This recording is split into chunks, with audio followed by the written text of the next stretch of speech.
어느 퇴직한 선배가 이런 말을 하더군요. 회사 문을 나서는 순간 나름 친한 동료라고 생각했던 인맥이 모래성처럼 사라지더라. 그 많던 단톡방이 회사라는 타이틀이 사라지자마자 그저 무의미한 집합이 되었다는 그 허탈함. 또 어떤 청년은 고백합니다. 주말 내내 친구들과 웃고 떠들었는데 집에 돌아와 현관문을 닫는 순간 세상에 나 혼자만 남겨진 것 같은 지독한 허무함이 밀려왔다고요. 왁자지껄한 술자리 끝에 남은 건 비어버린 지갑과 더 깊게 파인 마음의 구멍뿐입니다. 우리는 매일 누군가와 연결되어 있습니다. 단톡방에 읽지 않은 숫자 1에 조바심을 내고 별로 궁금하지도 않은 타인의 일상에 좋아요를 누르며 내키지 않는 술자리에서 광대뼈가 아플 정도로 억지 미소를 짓습니다. 하지만 그렇게 에너지를 쏟아붓고 돌아온 밤, 당신의 마음은 따뜻하게 채워져 있습니까?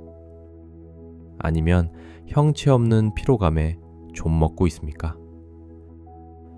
독설가 철학자 아르투어 쇼펜하우어는 바로 이 지점을 꿰뚫어 보았습니다. 그는 우리가 느끼는 이 모든 피로와 허무함이 가까워지려는 헛된 노력에서 시작된다고 단언합니다. 우리는 평생 온기를 찾아 헤맵니다. 혼자 있으면 춥고 외로워서 누군가에게 다가가지만 막상 가까워지면 상대의 날카로운 가시에 찔려 상처를 입고 다시 멀어지죠. 그러다 다시 추위를 견디지 못해 다가가는 이 반복적인 비극. 쇼펜하우어는 이를 고슴도치 딜레마라고 불렀습니다. 친밀함이라는 환상. 우리는 흔히 진심은 통한다거나 서로를 완벽히 이해할 수 있다는 환상을 품고 삽니다. 그래서 자꾸만 상대의 깊숙한 곳으로 파고들려 하죠. 하지만 쇼펜하우어는 단호하게 말합니다. 인간은 근본적으로 서로를 이해할 수 없는 존재다. 그의 관점에서 인간은 각자의 의지라는 감옥에 갇힌 죄수들입니다. 내가 상대를 사랑하거나 신뢰한다고 믿는 감정조차 사실은 나의 결핍을 채우기 위한 이기적인 동기에서 시작된 경우가 많습니다. 예를 들어 봅시다. 당신이 가장 힘들 때 속마음을 털어놓았던 친구가 어느 순간 그 고민을 가볍게 여기거나 심지어 다른 곳에서 무기로 사용하는 것을 본 적이 있나요? 그때 느끼는 배신감은 상대가 나빠서라기보다 우리가 타인도 나와 같을 것이라고 믿었던 과도한 기대, 즉 너무 가까이 다가간 가시 때문입니다. 쇼펜하우어는 인간의 내면에는 타인이 결코 범접할 수 없는 빈 공간이 존재하며 그 공간을 억지로 채우려 할 때 관계의 비극이 시작된다고 경고합니다. 필요가 만든 모래성.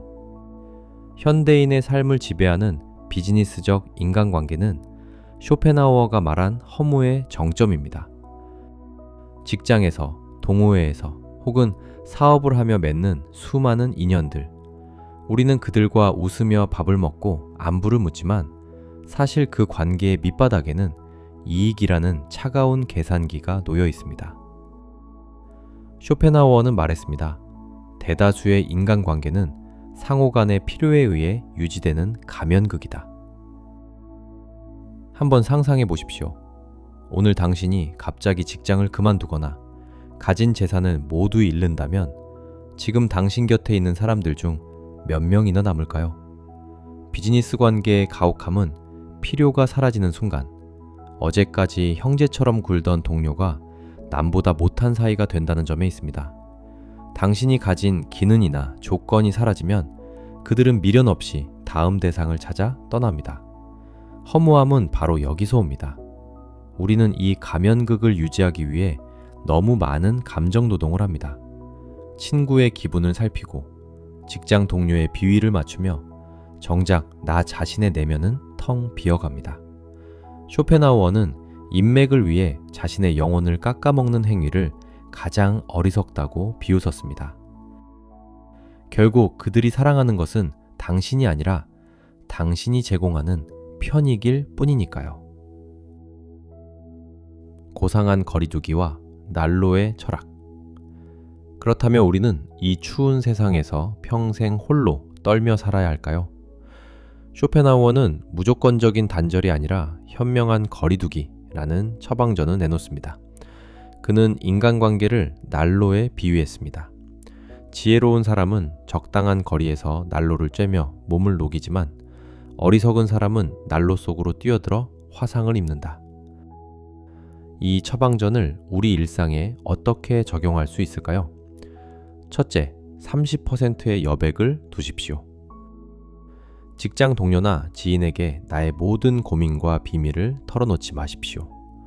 오늘 너무 힘들어서 털어놓은 당신의 약점이 내일 그 사람의 입을 통해 당신의 커리어를 갉아먹는 칼날이 될 수 있습니다.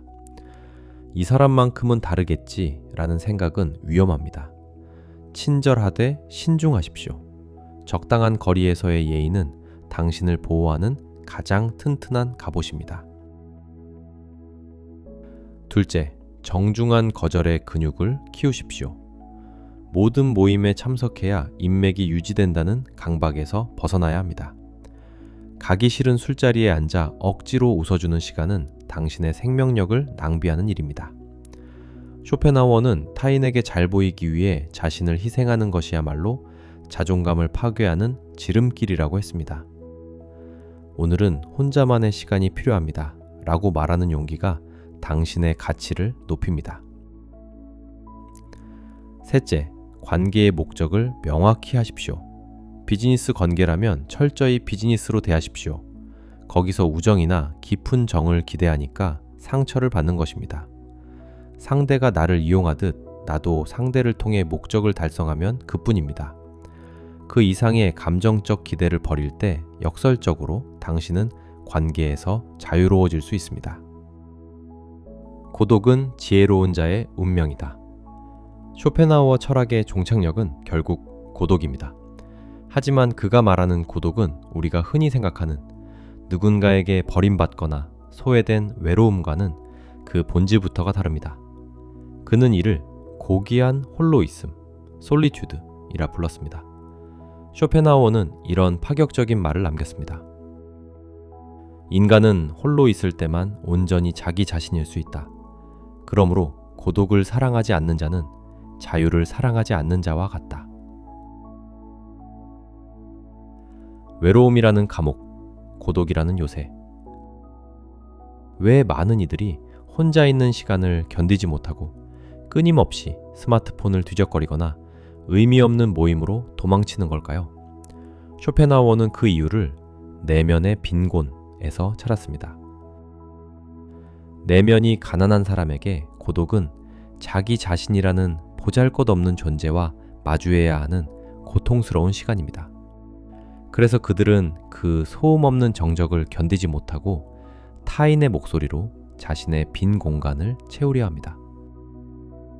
반면 정신적으로 풍요로운 사람에게 고독은 세상의 소음으로부터 나를 지켜주는 난공불락의 요새가 됩니다. 마치 혼자서는 빛을 내지 못해 다른 행성의 빛을 반사해야만 존재를 증명하는 달과 같은 삶을 살 것인가? 아니면 스스로 타오르며 빛을 내는 태양과 같은 삶을 살 것인가?